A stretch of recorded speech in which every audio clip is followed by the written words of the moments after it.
Hello good morning friends, आपका स्वागत है business success Lalitpur YouTube channel पर। आपके लिए यहाँ पर प्रतिदिन यूपी टीईटी से संबंधित बाल मनोविज्ञान, पर्यावरण, हिंदी तथा संस्कृत की क्लासेस दी जा रही हैं।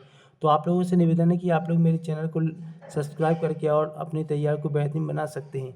आइए, आज का टॉपिक है, अभी जो आपके वन लाइनर प्रश्न श्रृंखला चल रही है सीडीपी वाली, तो वही कराई जा रही है जो हाल ही में प्रश्न पूछे जा चुके हैं और जिनकी प्रश्न पूछने की पूरी संभावना है। तो आप लोग देख सकते हैं, यह इम्पोर्टेंट प्रश्न होते हैं जो आपके लिए अभी कराए जा रहे हैं। चलिए प्रश्न की ओर देखिए। किशोरावस्था बड़ी संघर्ष, तनाव, तूफान तथा विरोध की अवस्था है। कथन किसका है? यह कथन है स्टैनली हॉल का। किशोरावस्था बड़ी बल यानी बड़ी संघर्ष, तनाव, तूफान की अवस्था होती है, विरोध की अवस्था यह कथन है स्टैनली हॉल का। आइए दूसरा प्रश्न है आपका, प्रयास तथा त्रुटि सिद्धांत के प्रतिपादक हैं। तो प्रयास तथा त्रुटि के सिद्धांत के प्रतिपादक थॉर्नडाइक महोदय हैं। उन्होंने प्रयास तथा त्रुटि का सिद्धांत दिया था। आइए, केंद्रीय प्रवृत्ति का मापक नहीं है। केंद्रीय प्रवृत्ति का मापन प्रसार नहीं होता है। किशोरावस्था की विशेषताओं को सर्वोत्तम रूप से व्यक्त करने वाले एक शब्द क्या होता है? तो आप किशोरावस्था को व्यक्त करने वाले एक शब्द हो सकता है परिवर्तन। बाल विकास को प्रभावित करने वाला कारक नहीं है। पोषण, संस्कृति, तनाव, लिंगभेद। तो आपका जो संस्कृति है वह बाल विकास को प्रभावित करने वाला कारक नहीं है, जबकि तनाव, लिंगभेद, पोषण एक क्या होते हैं? बाल विकास को प्रभावित करने वाले कारक होते हैं। अभ्यास और अनुभव के द्वारा व्यवहार में होने वाला परिवर्तन क्या कहलाता है? यह कहलाता है आपका सीखना। सीखना को ही क्या कहा जाता है? अधिगम कहा जाता है। यह यूपीटीटी की परीक्षा में प्रश्न पूछा जा चुका है, तो आपको इस प्रश्न को जरूर याद रखना है। पदों के युग में पदों की संख्या से भाग देने पर जो प्राप्त होता है वह क्या कहलाता है? वह माध्य कहलाता है। आपने देखा होगा कि समांतर माध्य बराबर होता है कुल पदों का योग बटे कुल पदों की संख्या। तो आपको याद रखना है, यदि ऐसा प्रश्न आए तो सारे जितने भी नंबर होते हैं उनको जोड़कर उनकी संख्या से क्या दिया जाता है? उसे डिवाइड किया जाता है, तो आपका आंसर आ जाता है। आइए बात करते हैं, बालकों में स्वतंत्रता की आकांक्षा किस अवस्था में प्रबल हो जाती है? तो आपको याद रखना है किशोरावस्था, क्योंकि किशोरावस्था ही ऐसी होती है जहाँ पर जो बालक होते हैं उनको किसी भी बड़े व्यक्ति की बातों को सुनना या उन पर कोई दबाव डालना अच्छा नहीं लगता है। तो आपको याद रखना है, सबसे जो बालकों में स्वतंत्रता की आकांक्षा होती है तो वह किस अवस्था में होती है? आपको किशोरावस्था में। जिन तत्वों को भूतकाल में सीखा जा चुका उन्हें स्मरण करना ही स्मृति है। कथन किसका है? कथन है वुडवर्थ का। इन्होंने बताया था कि जिन तत्वों को भूतकाल में यानी कि जो आप पास्ट में सीख चुके हो उन्हें स्मरण करना, यानी कि जो आप सीख चुके हो उनको उसको बार बार रिवाइज करना, या फिर मतलब उसे बार बार याद आना क्या कहलाता है? स्मरण करना ही क्या कहलाती है? स्मृति कहलाती है। यानी कि हमें कोई चीज़ है पास्ट में तो वो बार बार याद आ रही है, उसे याद करना, दोबारा याद करना, तो वो क्या कहलाता है? स्मृति कहलाता है। यह कथन है वुडवर्थ महोदय का। यह भी प्रश्न आपकी यूपीटीटी परीक्षा में पूछा जा चुका है, तो आपको याद रखना है। आइए, सीएटी की परीक्षा किस आयु के बच्चों को व्यक्तित्व का मूल्यांकन करने के लिए उपयुक्त होता है? तो आपको याद रखना है 3 से 11 वर्ष के लिए मतलब एक चाइल्ड लेवल असेसमेंट टेस्ट होता है जिसमें बालक के व्यक्तित्व को देखा जाता है और उसका मूल्यांकन किया जाता है। वो आपको याद रखना है क्या है? सीएटी 3 से 11 वर्ष के बच्चों के लिए किया जाता है। आइए अगला प्रश्न है, संवेग का प्रकार नहीं है। तो आपको याद रखना है कि संवेग का जो सिद्धांत दिया था वो मैकडूगल महोदय ने दिया था, और इन्होंने बताया था कि संवेग 14 प्रकार के होते हैं, और कुछ संवेग ऐसे होते हैं जो जन्मजात होते हैं, कुछ हमें पर्यावरण के द्वारा भी मिलते हैं। जैसे संवेग वैसे जन्मजात होते हैं, कुछ ज़्यादातर संवेग क्या होते हैं? जन्मजात होते हैं, कुछ प्रकृति के द्वारा प्राप्त होते हैं। देखिए जैसे संवेग का प्रकार नहीं है तो क्रोध, भय, ध्यान, प्रेम। तो बात करते हैं हम इसमें, आपका ध्यान क्या नहीं है? ध्यान संवेग का प्रकार नहीं होता, जबकि क्रोध, भय, प्रेम, ईर्ष्या जी क्या होते हैं? जो हमें अंदर से कुछ महसूस कराते हैं, वह क्या कहलाते हैं? संवेग। और आपका यहाँ पे ध्यान संवेग का प्रकार नहीं है। प्रतिभाशाली बालक की बुद्धिलब्धि होती है, तो आपको याद रखना है 140 से अधिक। प्याजे के अनुसार बालक के संज्ञानात्मक विकास की स्थितियाँ हैं। तो जीन प्याजे महोदय जी ने संज्ञानात्मक विकास का सिद्धांत दिया था, और इसमें इन्होंने मुख्य रूप से बालक की 4 प्रकार की अवस्थाएं बताई थी। संवेदी पेशी अवस्था, पूर्व संक्रियात्मक अवस्था, मूर्त संक्रियात्मक अवस्था और औपचारिक संक्रियात्मक अवस्था। तो आपको याद रखना है जीन प्याजे के महोदय के द्वारा 4 प्रकार की संज्ञानात्मक विकास की अवस्थाएं बताई गई थी।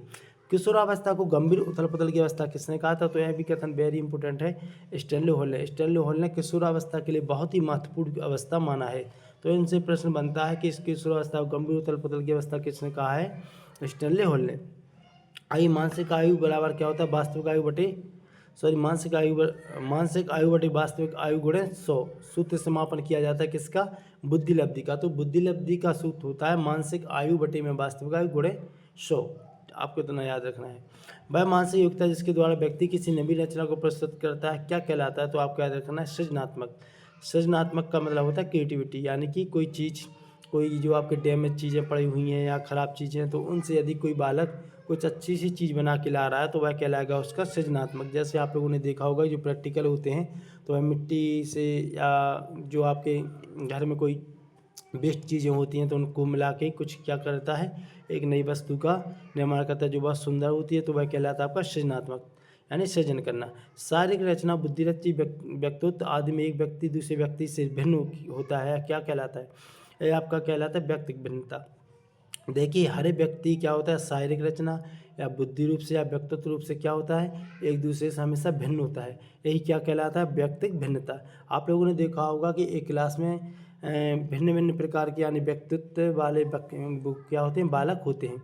आप लोग समझ सकते हैं कि कोई क्लास में बालक कोई होशियार होता है, कुछ बालक की जो बुद्धि लब्धि होती है वह थोड़ी कम होती है, किसी की एवरेज होती है। तो आपको याद रखना है कि क्या होती है, शारीरिक रचना या बुद्धि रुचि व्यक्तित्व आदि में एक व्यक्ति दूसरे व्यक्ति से भिन्न होता है, वह क्या कहलाती है? आपकी व्यक्तिगत भिन्नता।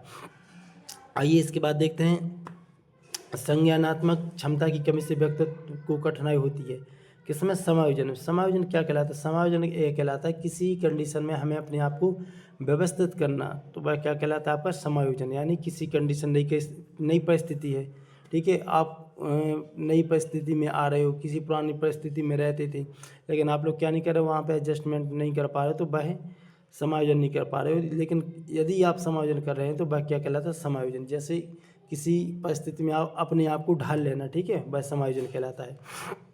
सिगमंड फ्रॉइड द्वारा प्रतिपादित व्यक्तित्व विकास के सिद्धांत को क्या कहा जाता है? मनोविश्लेषणात्मक सिद्धांत। तो आपको याद रखना है, मनोविश्लेषणात्मक सिद्धांत किसने दिया था? सिगमंड फ्रॉइड महोदय जी ने। और इन्होंने जो अपना सिद्धांत दिया था तो इन्होंने व्यक्ति की अवस्थाएं बताई थी, इड, ईगो, सुपर ईगो, इदम, अहम, पराहम। यह प्रश्न पूछा जाता है, आपको याद रखना है। परोक्ष वस्तुओं के संबंध में चिंतन क्या कहलाता है? आपको याद रखना है, स्मृति, ठीक है। परोक्ष यानी जो हमारी सामने नहीं है, परोक्ष वस्तुओं के संबंध में जो चिंतन कर रहे हैं ना, तो उसे क्या कहेंगे? स्मृति। यानी जो हम पहले सीख चुके हैं उनको फिर से याद करना क्या कहलाता है? स्मृति, ठीक है ना। और किसी अकाल्पनिक वस्तु के बारे में सोचना कल्पना कहलाता है। किसी समस्या के बारे में उसका सोचना, उसका निर्णय निकालना या कुछ नई चीज़ों के जोड़ना क्या कहलाता है? तर्क कहलाता है। किसी समस्या के बारे में बार बार सोचना या कोई सामने परिस्थिति है तो उसके बारे में चिंतन, ठीक है। किसी के द्वारा विभिन्न परिस्थितियों में समायोजन क्या कहलाता है? उपयुक्त सभी। देखिए, शारीरिक स्वास्थ्य, मानसिक स्वास्थ्य और संवेगात्मक विकास। किसी के द्वारा विभिन्न परिस्थितियों में, यानी ये परिस्थितियाँ दी गई शारीरिक रूप से, मानसिक रूप से और संवेगात्मक रूप से, यदि इन परिस्थितियों में हम अपने आप को क्या कर लें, उसी के अनुसार ढाल लें, ठीक है ना, तो वह क्या कहलाएगा? आपका समायोजन कहलाता है। किसी समस्या का समाधान करने के लिए गत अनुभवों को नए ढंग में समायोजित किया जाना क्या कहलाता है? आपका तर्क कहलाता है। किसी समस्या का समाधान करने के लिए गत अनुभवों को, यानी जो आपके पास एक्सपीरियंस है, जो आपको एक्सपीरियंस है पहले से, तो उसी को अपने नए ढंग में, यानी जो नई कंडीशन है उनमें अपने आप को समायोजित करना क्या कहलाएगा? तर्क कहलाएगा। आइए बात करते हैं, सीखने की मात्रा तथा समय के संबंध को चित्रात्मक करने वाली वक्र रेखा क्या कहलाती है? यह कहलाती है आपकी अधिगम वक्र। सीखने की मात्रा तथा समय के संबंध को चित्रात्मक करने वाली वक्र रेखा क्या कहलाती है?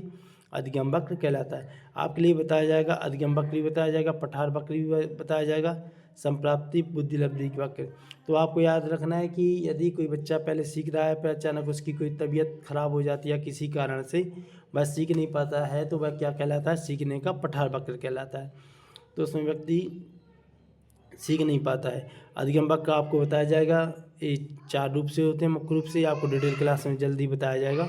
आइए देखते हैं, जब कोई बालक सीखने को तत्पर होता है तब वह चीज़ों को जल्दी से सीखता है। यह थॉर्नडाइक किस नियम के अंतर्गत आता है? यह आपका आता है प्रभाव का नियम, ठीक है। क्या है?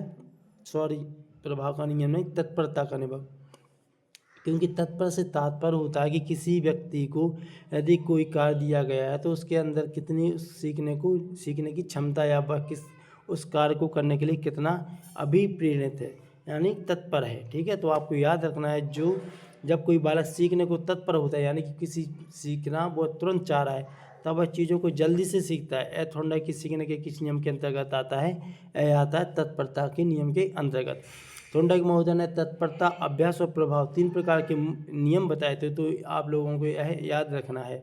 अभ्यास का नियम यह कहलाता है कि बार बार किसी चीज़ को यदि हमें समझ में नहीं आ रहा तो हम बार बार क्या करते हैं, उसका अभ्यास करते हैं, प्रैक्टिस करते हैं, तो वह क्या कहलाता है, अभ्यास का नियम। प्रभाव का नियम क्या कहलाएगा, किसी दूसरे की चीज़ों को देखकर उस पर क्या बदलाव आ रहे हैं, तो एक दूसरे से यानी एक दूसरे का क्या पड़ता है, उस पर प्रभाव पड़ता है। या यदि कोई टीचर अच्छा है, उसके व्यक्तित्व का उस पर प्रभाव पड़ेगा, तो वह भी अपने व्यक्तित्व को व्यक्तित्व को सुधारने का प्रयास करता है, तो वह कहलाता है प्रभाव का नियम।